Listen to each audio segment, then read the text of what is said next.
Well, also the virtual border, as Isaac said in his remarks, that, 40% of the illegal aliens that are here today overstayed their visas. That's vitally important right now to enforce our immigration laws that are in place.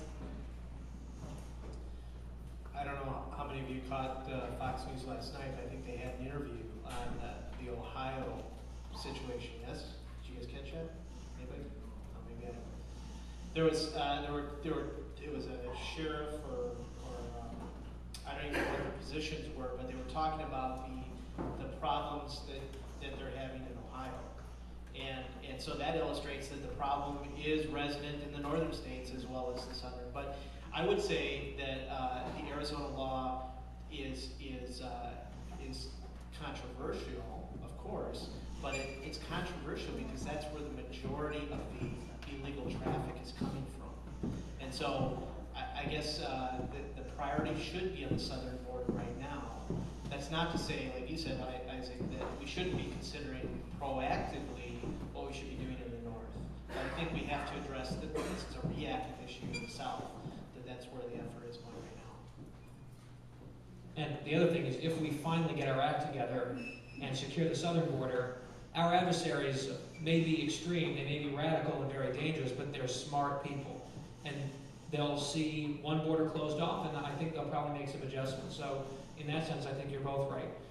This is a tough question. You both addressed this a little bit in your speeches earlier, Maria and Isaac, and I guess this person just wants a little bit more of a clarification.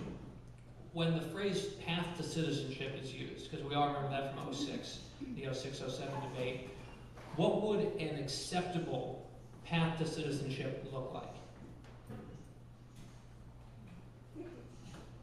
I think you have to renounce the citizenship of the country you came from. I think you have to embrace fully the American principles and the promises that come along with it, and you have to speak English. I thought that was a great. Can you imagine going to China and saying, no, I'm speaking English, and you guys should join me. I think you have to, and this has been, this is not new.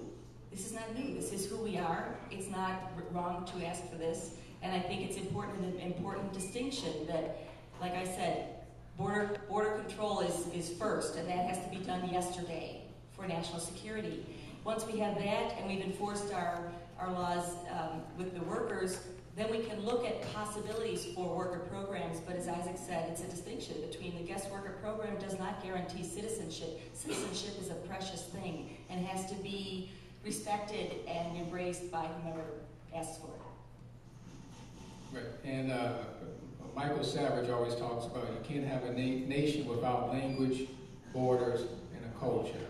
And so the first thing you do is have to embrace our nation, our borders, our culture, and our language. And when you're flying fervently flags of other countries in the U.S., I don't think that's a good start to a path to citizenship. We already have a process in place, and so I think the previous model under Bush and McCain was allowing people to stay here and somehow work through that process to become citizens. And I'm saying you have to leave and start over like everybody else. You can get your visa to work here, but the citizenship process is still as it has been since the founding of this country.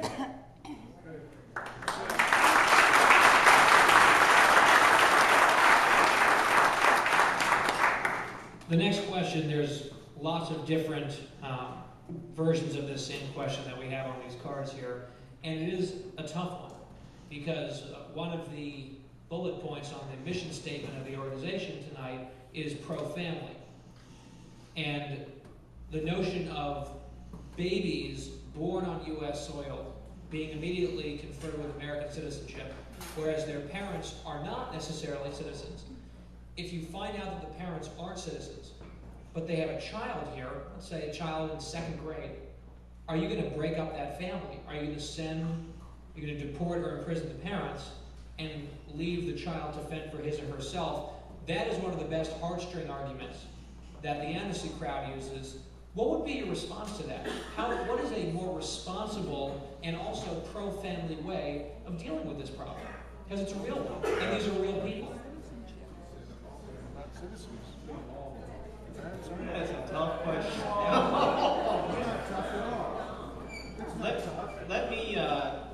first start by saying, what if I went to another country and we had a son or daughter in that country? Would I automatically assume that I could then claim German citizenship? No. So that's a very clear answer that we can start with, right? Okay.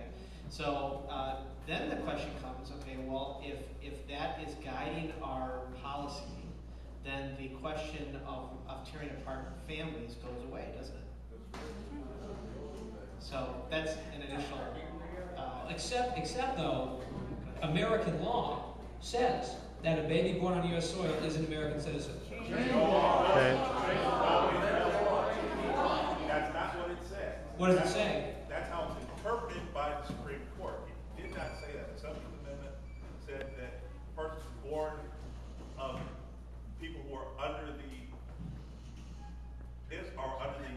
jurisdiction of the United States were not anybody. So the law says something, and the Supreme Court has decided and interpreted what that means is if you're born here, you're a citizen on our soil. So we're still in the place where we have to abide by what the Supreme Court says. So we can perhaps continue to challenge that. Maybe there's some legal action that can be taken. But for now, that is the policy that's understood to be the policy by our elected officials, by our law. So it might not apply to the parents, but it does apply to the child as of right now. Should the 17th Amendment be repealed? Should it be clarified? I mean, that's a huge process. What do we do? Well, it's true. The Supreme Court has ruled on that. And so that is, if we're going to abide by the other things that the Supreme Court has ruled on, you can't pick and choose. So that is the situation as it is. But I think what's most important, this goes back to contacting your legislators, the reason that this system, this precious government is worth saving and worth fighting for is because it's not one person that's going to say, yep, you know what, tomorrow it's different. It is the collective thought of all of those around the table that we vote for. And it's letting them know what our feelings are, and then they have the difficult discussion and come to a reasonable conclusion on how to handle it going forward, and if the law should be changed, because maybe it should. You got people coming over here just to have children. It's a problem. That's a problem, and everyone agrees with that, but what do we do about it? Quite likely, but we can't change the law until the legislators get over their fear and get to the table. They've got to be having the discussion right now, or else they can't change the law. So if, in fact, Isaac beats Jesse Jackson Jr. in November, he'll be at that table.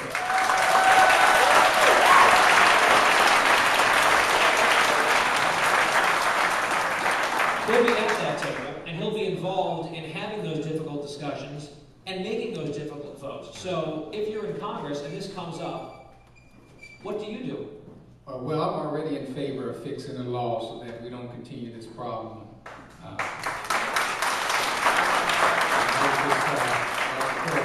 Will not be Jesse Jackson Jr.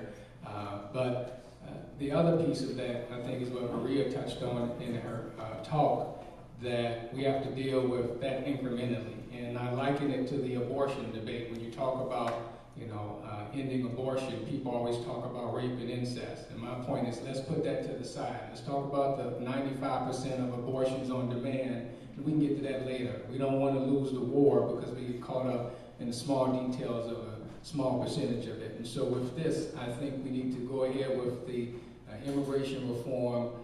This one is particularly tough, and I think it needs a lot more thought and discussion and debate, but we still need to secure the border, still need to deal with the visa and follow-up and so forth. So let's focus on those right now, and if we can get that through Congress, then we can try to figure out how we deal with this family situation. And I'll just add to that, it's tough not only with Latino communities, but they get assistance and sympathy from the black community because of slavery, and where children are ripped from their families, and so that's why we have to be delicate and careful how we deal with that, because it's just not the Latino community we're talking about.